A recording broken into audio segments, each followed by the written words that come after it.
and welcome to Connect to Success. I am your host, Ashley Owens, where we talk to the power networkers of the greater Philadelphia and South Jersey area and all over the world. And I am a networking concierge. I kind of hang out and talk to people about their tactical tips and practical takeaways in networking. I have the pleasure and the privilege of interviewing Miss Kendall Shayler. Thank you, Kendall, for being here today. I'm so thrilled.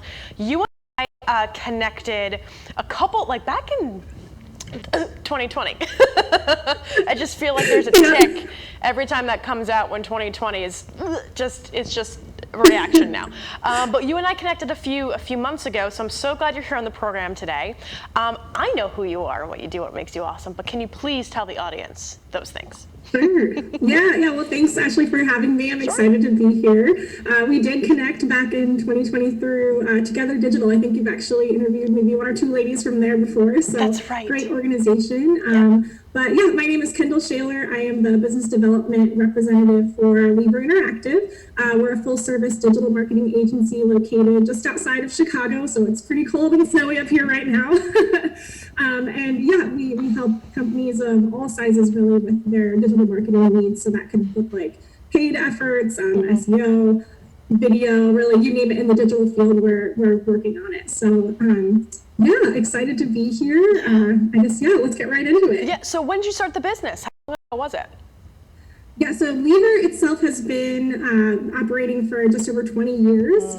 I joined the Lever team back in 2020, actually, so I'm a little bit newer on the scene. But yeah, our CEO, Chris Martin, he has a background of working both in-house and at larger agencies, and saw sort of this need for a partnership that goes beyond the metrics. And so that's sort of his inspiration to start Lever. So we really, at our core of what we're founded on is our goal is to fundamentally change the relationship between clients and agencies, so that it goes beyond the metrics and is more of like a true partnership. We really strive to understand our clients' business goals, not just their marketing goals, things like that, to really be sort of an integrated enhancement of their team instead of just an extension of their team, which is that cliche. I think that if you're in the field, you hear a lot working with different agencies. So we try to really become one on your team. So there's definitely a stigma with working sometimes with agents. You're like, oh, they're not going to really pay attention to the finite details. They're going to give me a package. They're just going to do these things. And it's really nice to see, or at least to hear from your perspective, going beyond the metrics. I'm a big fan of how that, I love metrics because it actually provides validity to what you're talking about. But I also understand the need to expand on what those metrics actually mean. The growth potential in a business can also depict on the marketing, the engagement and things of that nature, and the storytelling that comes with it. So I'm a big fan of the mission that you guys have going on there. So can you go more into let's say when somebody calls you, right? When somebody picks up the phone and calls you guys, what problem are they typically having? And then how do you fix that?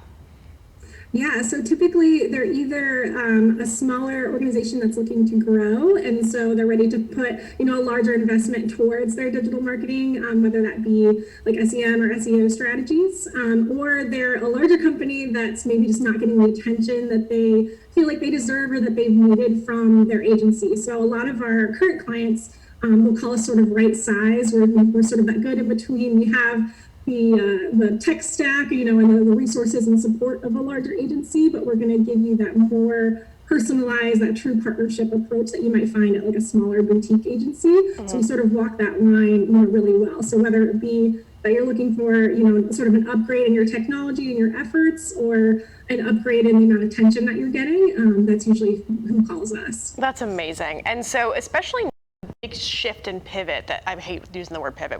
I had an interview before and we were yelling about how pivot is overused, and here I am using it.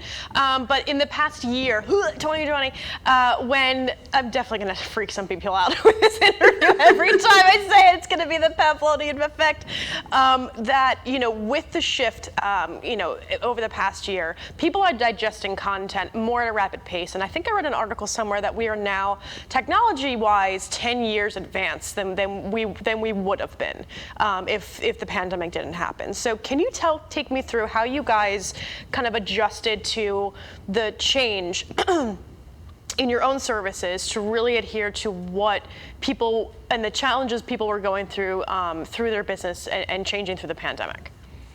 Yeah. So as for our current services, it kind of depends on the client. Some clients have seen a boost and a growth in this season of everyone being at home and online, and we've seen, a lot of really great growth, and we've been able to take to a further level of investment and really capitalize on that. And then we've also had clients that, we've seen a decline in growth just because of the pandemic, and they haven't been able to offer the services that they usually might offer in a face-to-face sort of world. So basically pivoting to, I hate to use the word, but pivoting it's like you can't stop now. It's like the elephant in the room.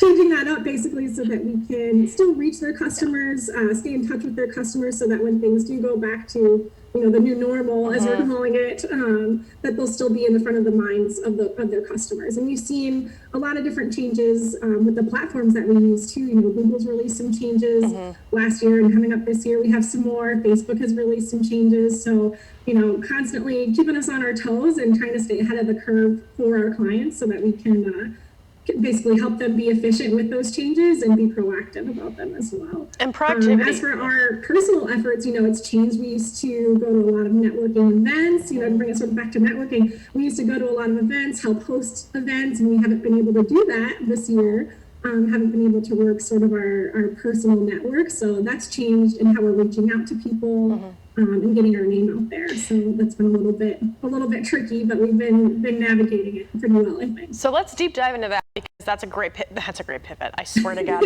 I feel like we should just take a shot every time we say it to stop saying it. But I love that, because I think everybody who's in a business development role at this time, I don't know about you, but I've seen, because you don't come across to me as somebody who's the typical salesperson. You're not an aggressive person, you're not very transactional, you're very conversational, and you're approachable in that way. So it feels like it's a conversation rather than a sales pitch. What I found, and I would love your feedback, or at least your input on this, is that with the networking groups that are coming up that are doing everything virtually, I have better experiences with those people on those calls every week than I would have if I would see them maybe every other month at a networking event. Yes, the in-person is very, very important, but the consistency of being able to help somebody throughout, every week, see what they're doing, be able to have these one-on-ones, has definitely proven to be a better networking strategy. Just purely logistics is making it easier for you to follow up and to actually build a relationship. For you, though, as you guys are kind of changing the way that you are networking, what has been really great and what has been really challenging? And the reason why I'm saying that is because you can definitely resonate with people who are also in a position such as yourself. So take me through for you, and you're welcome to get personal. I get Zoom fatigue, so that's one of the things that drives me crazy. So I've shifted different ways of being able to manage that, but take me through what has happened in your case. Yeah. So I'll start with the not so great. So I think for us, initially, we kind of made the same shift that a lot of agencies were making, and saying, okay, we're not seeing these people at, as a vendor at different networking events, so we're going to reach out and sort of ping them all over the place online. So we're going to send emails, we're going to do LinkedIn outreach, and sort of playing the numbers game and just sending out, mass quantities of machine gun targeting, where you're just like, we do this and this and this, and we're going to, reach out to all these people. And I feel like because everyone's been doing that, not even just digital marketing agencies, but any sales rep, I think, is just across the board. And these poor marketers are just getting bombarded with all of this, and it's really hard to cut through that noise. So I think we found sort of toning that back in, revisiting what we want to do, and what's really worked well for us is remembering our warm network of people that we've already connected with. It's not always just about finding new contacts, but sometimes it's reaching out to older contacts and keeping them, warm, checking in, just seeing how things are going. And we've found that people are, shifting a lot, moving around in their careers during this time. It's a crazy time, so there's been a lot of movement. So it's good just to catch up and see where people are landing. But also people are more interested in having those conversations, I think, because we're not getting a lot of human interaction. We're not going to those events and seeing people. So when we do call, they're more open to be on the phone and just have those genuine conversations. And you mentioned that, I'm not a typical pushy salesperson. I'm very conversational. So I'll give you a call and just see how it's going. I won't even talk about Lever. I just want to know what's going on with you. And we found that, just having those genuine conversations with people and just being human and connecting, people are really open to that, because it's been a crazy year, and sometimes people just want to talk, and then, eventually it takes that patience and keeping that network warm, and eventually, you might get a referral out of it, or they land somewhere that then's looking for, new digital solutions, and it just kind of works out naturally without feeling like, just hitting people with that sort of that sales approach, and I found that too, even with people that are new connections for me on LinkedIn. If I lead with, sort of a genuine, just conversational reach out that's not a sales call, which is something I picked up from you, actually. It's leading with not a sales call, but just a real conversation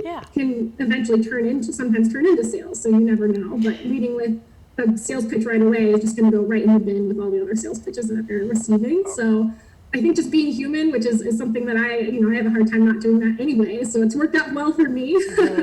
But that's something that's worked really well for us, just to keep our name out there and in the minds of people who might be meeting us. And especially during this time, I mean, that human-to-human interaction is so much more important than it used to be, because, obviously numbers make sense, and when you do the cold outreach and when you do those, random, cold emails, you're going to hit something, right? You're going to hit something, and sometimes it actually turns into a deal. But now with how vulnerable and raw we all are, because we've been affected by an incredible, I mean, I'm not sure how old you are, I'm 33. This is not the first time we've been through something like this in our lifetime. So we're getting kind of numb to the fact, or at least I'm getting numb to the fact of trying to legitimize what's going on in the world and still trying to keep my head up, right? So when you are getting bombarded, to your point, with all of these spam messages and just, reaching out with no warmth, my tolerance level for that is no longer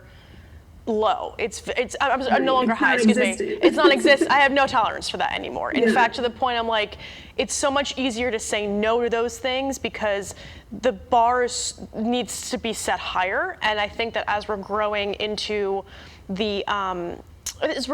figuring out how we're managing everything in the world, it's our tolerance level for the lack of empathy has changed. And that goes across everything. Every business unit, every item to help grow your business, there's a lack of empathy that is no longer tolerable. So when we come back, as I'm ranting, because the coffee's now kicking in, I would love to hear about your tactical tips and practical takeaways in networking, some organizations that you're a part of, and then anybody coming into a business development role in 2020, what are the lessons that you have learned and the best key strategies to really help grow your business. So we'll be right back. Stay tuned. Sounds good. Help you move through and beyond your divorce. We are a full-service boutique family law firm located in Blue Bell, Pennsylvania. We handle cases in Montgomery County, Chester, Bucks, Delaware, and Philadelphia counties. We have 6 highly experienced lawyers and have represented clients for more than 30 years regarding these issues. Our clients depend on us to sort through the complicated issues involved in divorce and division of assets, spousal and child support, and custody.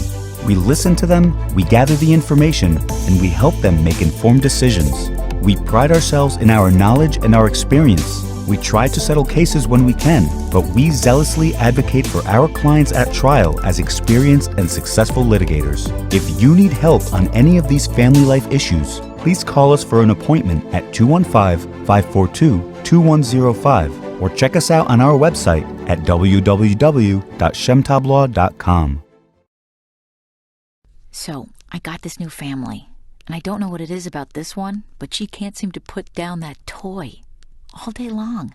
Tap, tap, tap, tap. Oh, and she even talks to it.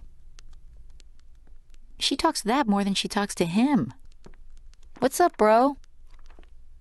Nice shirt. Who's she talking to? Her mom? She talks to her mom a lot. We'll talk about that in a minute. Oh God, hi, welcome back. Welcome back to Connect to Success. Just hanging out, chatting with my friend Kendall. So we're here to talk about networking. That's what the show is about. But during the break, you and we were talking about when you are in a position, like as a business development manager, it's important to, get rid of the sales aspect of it, meaning like the stereotypical BS that comes with it, and really put the human-to-human interaction. I'm going to ask you the same question I asked you during the break because I think it's really important for people to hear. You know, your background is in sales, but why did you decide to go with Lever? Yeah. So I do have a background in new business sales, and I've always been the kind of salesperson that needs to believe in what I'm selling. So when I found Lever, I get to work pretty closely with the CEO and just understanding and hearing his vision for why he started the company originally, and really working with that core of having a true partnership and really genuinely trying to help, beyond the metrics, beyond our clients, what their marketing plan is for the next year, but what their true business goals are, what their career goals are even, how can we help them, further their business along. It's just a really fulfilling sort of role to be in. And I don't see it so much as sales. I see it more as like finding positive partnerships that are going to be beneficial for both of us and move their business forward, which is rewarding for us in turn. So it's a good position to be in. Yeah. That whole line of having positive partnerships is definitely the word of the day, because there is, people talk about the vendors and building relationships, and these are the terms that keep getting thrown out all of the time, and nobody really understands I feel like people throw around these terms and don't understand how to get to be able to talk to those terms, right? So the positive partnerships are not just, being friendly with a vendor, right? It's not just knowing their names and knowing their background. It's actually building out a way for the two of you to work together in some kind of professional capacity that benefits both ends. Not necessarily in a monetary wise, but also in a way that maybe reputation wise, engagement wise, and being able to support other businesses in a way that is beneficial, so that way when a problem does arise from somebody in their network or a referral, then you're able to actually share those resources and share those people with each other. So I love that. I think what the positive partnerships is something I'm probably going to start to put into my presentations, because that was brilliant and beautiful, and I think that's a fantastic way to describe it. So you clearly know what you're doing. So, so I want to go into your tactical tips and practical takeaways in networking. As a new business development manager in this role, obviously you're not new, but you've done this before. You came into this position right at the end of a very cold year. Yes. What, in your experience, has changed? Well, obviously everything has changed. Let me kind of dive more into this. What has been the biggest lesson that you have learned? And what advice would you give somebody who was also in the same position that you're in terms of building relationships, right? The changes in how to build relationships, and then also tangibly, what did you do differently online? Yeah, I would say going to building relationships, I think, and I touched on it before, but just reaching out genuinely. Yeah. I do a lot of my reach out through LinkedIn. It's a great resource. So if you're not on LinkedIn, get on LinkedIn. That's step one. But just reaching out to people, not being afraid to send a cold message and just say, hey, we're in the same industry, or hey, I saw you went to this school, or you worked in this location, or whatever it might be. I would love to get in touch and learn more about you, and just see if there might be an opportunity for us to partner, or maybe it's a mentoring call, whatever it might be, just reaching out to people. And they'll be more open than I think we tend to expect. I think we make assumptions before we even take action that can stop us from taking that action. And I think breaking that down and not being afraid to get out of your comfort zone and just reach out to somebody, like the worst case scenario, they don't respond and you're where you started anyway. So I think not being afraid to reach out to people that maybe, if we were at a networking event that you might approach at the bar afterwards or something, instead just sending them that LinkedIn message and having the same conversation just over LinkedIn. And I think for me too, I prefer in person. I like conversations like this. So don't be afraid to take it off LinkedIn too. Like set up a Teams call, set up a Zoom call, and just say, hey, do you want to just grab coffee for 20 minutes and just have a virtual get to know you kind of session? I think a lot can come out of that as well. So that's changed. I used to just call people on the phone or set up in-person meetings. So acting as if nothing's changed and just doing it all virtually instead. I'm still having those meetings and having those valuable conversations. So I think just kind of pivoting the way that you do it, you can still do all of those things. And then my advice for someone that's also in this role, or might be new to this role, is that while it is a numbers game and you do want to outreach to a lot of people, be sure to do your research on who you're reaching out to too. It's going to help you qualify, who you're talking to. Is it a company or a business that you can actually help? Like, is your solution going to be beneficial to them? Like, you don't want to waste your time or theirs. But also, doing your research and maybe seeing what you know about this person, what you know about their company that could help get their attention, because we are trying to cut through all of that noise right now. So anything that you can do to sort of play off of, or not play off of, but just notice and then call out to when you reach out to them, that's going to get their attention and make them realize that, hey, like, you're actually interested, you've done your research, you've done your homework, you know what you're talking about. Anything like that is going to help sort of get their attention and have them, want to have that conversation with you. Yeah, it's about identifying if fit and building those positive partnerships. I think your strategy and the way that you're doing it is what should be done and what is often not done. Your background is in sales. What was the hardest thing for you adjusting? Because I know when I started in sales, we were talking about this during the break. The reason why I specialize in networking, because for me, the challenge was to be able to actually close a deal. Felt so inauthentic, and I don't think that I had the right mindset to be able to feel like it was okay for me to take money from somebody else. That could be my Irish Catholic brain, or that could be just therapy that I need. I have no idea. But I think that there was a level where I could not put the pieces together. I'd be able to explain and get them engaged and actually genuinely give a damn about them and their business. What I couldn't do was like solidify or be a little bit more on the aggressive side of like, tell me what you're thinking. Tell me, working with you, can we close this up? So that's the challenge for me. What was the challenge for you in the beginning? Because I think you and I are similar in the way that we chat and the way that we actually engage with people. And I think that the stereotypical way of being a salesperson can really hinder a lot of skills that you already have because you're taught a certain way. So was there anything like that happen to you in your process? Yeah, I think early on, I am very conversational and outgoing, so picking up the phone was never, a challenge. I know that's a big challenge for a lot of salespeople.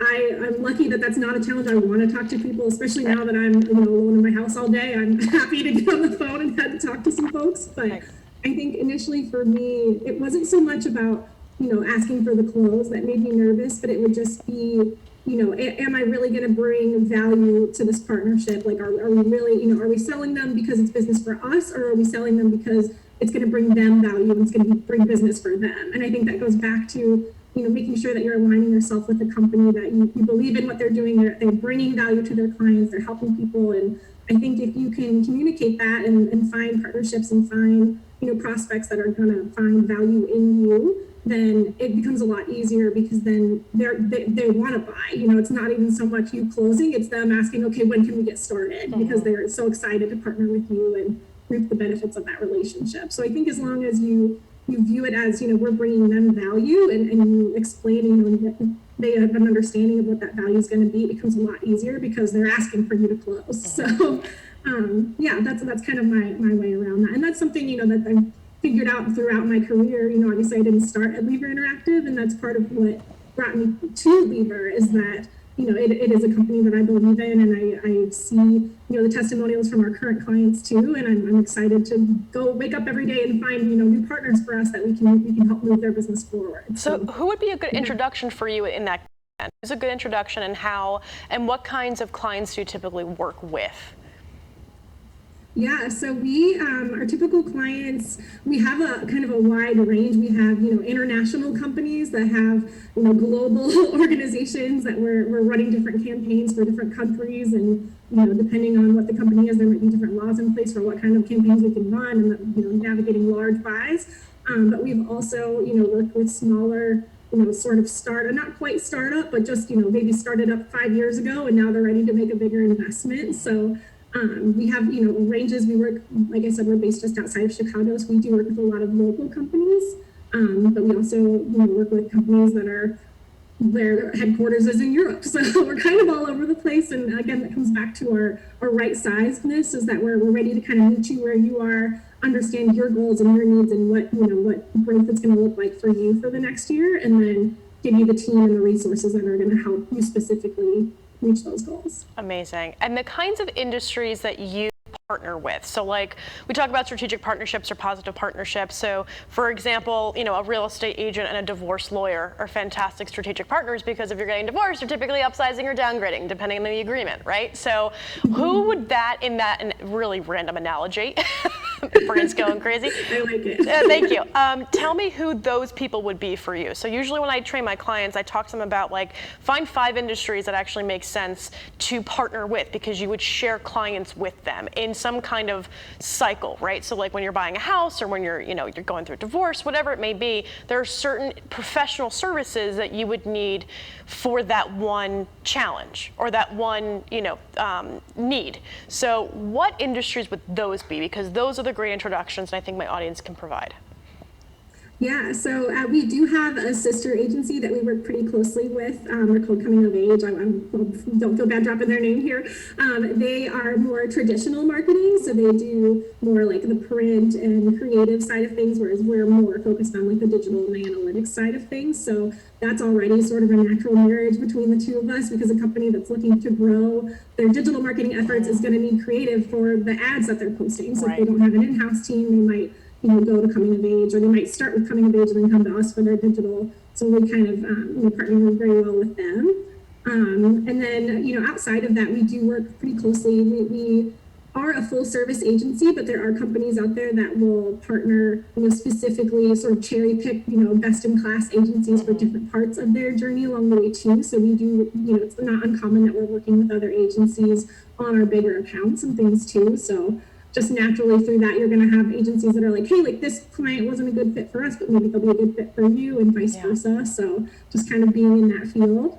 And then, different organizations that I'm in, I meet a lot of creative people through ones like Together Digital. So that's just kind of a natural relationship for me personally, not so much as an organization, but just for me, as a business development rep, just to be sort of in the know and see where people are going with their careers and celebrating those wins and seeing what I can do to help get them there. I've made introductions. I've been introduced on the receiving end of introductions, so it's a great organization to be part of. Fantastic. Well, Kendall, this is the time out where we say goodbye, even though this has been a lovely conversation. It hurts my soul to see you leave, but do me a favor, look into the camera you've been looking at this entire interview and tell people how they can find you and reach out to you. Yeah, so you can find me. There's a connect with me link at the bottom of our website, so leaverinteractive.com. You'll see my picture. It's embarrassing, it's right there. So you can scroll down and see me, and that link will connect you right with me. Or you can reach me at Shayler, it's SHAYLER at leaverinteractive.com. That's my email. So just look for my picture on the website, you'll find me. Thank you so much, Kendall, for being here. I sincerely appreciate your insights, and I think that Lever is very, very, very lucky to have you. So again, thank you for being here today and providing people with your tactical tips and practical takeaways in networking. Thank you everybody for watching. I'm Ashley Owens, your host. I'm a personal networking concierge, and I get a chance to talk to amazing people like Kendall every week. So if you'd like to be a guest, please reach out to the studio. You can reach out to me at ashley.assist.com. Please stay tuned next week where we interview the power networkers all over the world now because Zoom's a thing. So thank you so much for watching. We'll see you next time.